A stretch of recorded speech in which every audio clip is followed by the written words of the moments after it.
Tosha. Nikitumia drip irrigation kwa familia yangu, hatutakosa chakula. Na pia zile excess tunauzia watu wa jirani zetu na pia kwa soko. Hello.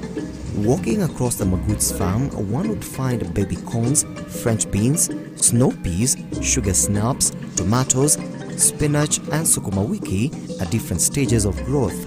Baby corn sisi ni 45 days tu tumeuza, tumepata pesa zetu.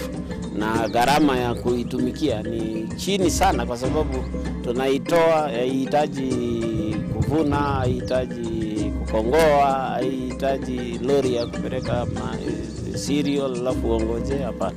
Hii French beans ni kitu unaipanda na unakaa kwa muda ya siku 45. Unaanza kufuna, unafuna mwezi mmoja. Kwanza horticulture peke yake is food security indicator, kwa sababu wakati uko na maembe utaenda kuuza mahindi, utauza maembe na mahindi itabaki kwa nyumba yako. Kama uko na mboga utauza mboga na mahindi itabaki kwa nyumba yako. Na pia ile pesa utapata kwa hiyo utaplow back to your families. As the Magoots demonstrate, when water resources are managed and used well with water delivery systems like drip irrigation, a small piece of land can produce a large quantity of produce.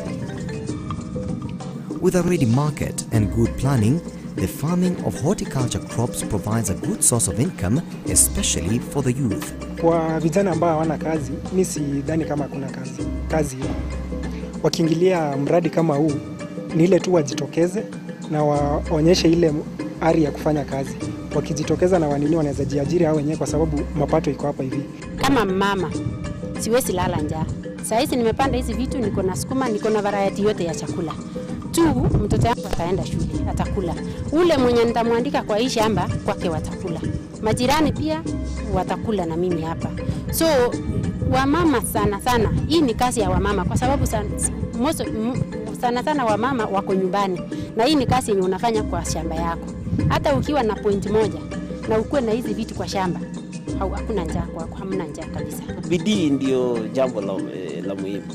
Kwa sababu wewe sema ni lazima uwe na river ndio ufanye hiyo. Sababu kuna watu wanafanya hata na borehole, ile borehole wako nayo ndogo. Bidii ndio jambo la muhimu. A good testimony is this group of youth in Kitui. Their involvement in the horticulture farming has successfully made them earn incomes. Now some have been able to start other complementary enterprises such as beekeeping and goat rearing to increase their earnings and help them to further their education. Tunalima hapa Kiangunga. Tumejaribu tu kwa vile tulianzia kama 1995 na tukajaribu mangumu, tulikuwa na mangumu. Tulikuwa tunaenda tunachimba kisima kwa mto, hapo tunatoa maji kidogo kidogo. Imenisaidia kidogo juu nimesoma kidogo, nikapata certificate fulani ya catering niko nayo. Naendelea tu kulima nione kama nitapata zingine ni advance nipate diploma. Faida ni nyingi sababu hiyo chakula tunatumia nyumbani mwetu. Wakati mwingine tunauza, tunanunua bidhaa zingine za nyumbani ama mifugo. Tunanunua kuku za mayai, za nyama. Navaitika sana kwa sababu nikiwa hapa najua siwezi nikakosa chakula. Mavazi siwezi nikakosa. Naendelea vizuri. Hata ninataka kuanzisha biashara yangu mwenyewe. Tukiuza tunapata pesa na inatusaidia kwa mambo mingi, chakula, na tunanunua hata mifugo kama mbuzi ama ng'ombe ama kuku, na ninaonanga ni mzuri. A few kilometers away, Stanley Musau is tending to his cow and her calf. After a good harvest of watermelons and passion fruits using drip irrigation, Musau has not only been able to buy a cow, but is just finishing his modern brick house that took him 2 seasons of horticulture farming to build in this remote area. Yote nimeijenga kwa kulima mara mbili. Ndio nikajenga hiyo nyumba hadi mahali iko. Na sasa kulingana ile mazao natoa, hiyo inanipatia pesa ya kula, kulisha familia yangu, kuwalipia fees wale ambao wako shule. Due to the efficiency nature of drip irrigation, many farmers are now opting to change from the old methods of overhead irrigation such as sprinklers. drip lines specifically drips water to where wherever you are irrigating. But for the overhead, it splashes water all over. Another emerging and exciting technology which has been promoted by HCDA to maximize production is the use of drip irrigation in greenhouses for growing vegetables. Unlike the outdoor farming, using greenhouses to grow crops like tomatoes and pepper, farmers are able to control factors like temperatures and diseases, which is important for growth and hence high quality yield. If you are doing, for instance, a greenhouse technology, you have a very confined area and you are able to control the environment within that particular room, and therefore you don't have a situation whereby weeds are growing everywhere. You also are taking care of the diseases. As you walk into the greenhouse, you have to disinfect yourself, the food, so that you don't carry the disease to the workplace. Anybody getting into the greenhouse is well cautioned.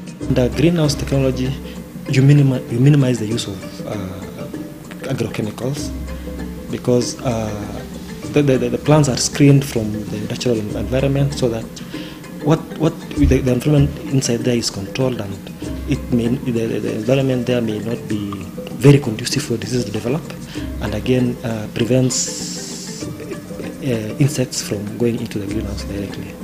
Greenhouse technology has an advantage in that you maximize production of whatever you are producing within, while minimizing or using little water. And for those ones who have the land and who have the water resource and the market is available, then greenhouse technology is the way to go, because you can be able to maximize production from the little that you can be able to have. There are different types of greenhouses that can suit different situations and costs. One can construct a greenhouse at a cost of as low as 50,000 shillings. For an average greenhouse which is measuring 6 meters by 22 meters, you find that you are using about 33 poles, which is 10 feet. Poles are about 22, and you have another 11 which are measuring 14 feet. The polythene at the site for an average greenhouse of 6 meters by 22 meters is supposed to be 32,000 shillings.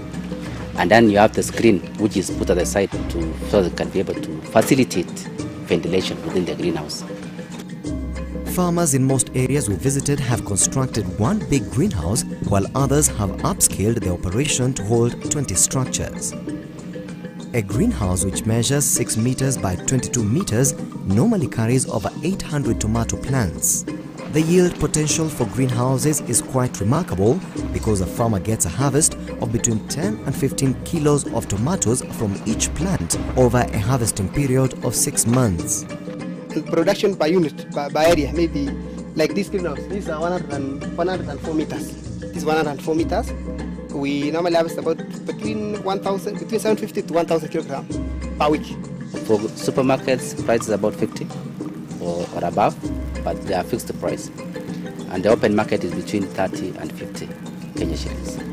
So that means that they can be able to get, based on the minimum, you can be able to get 3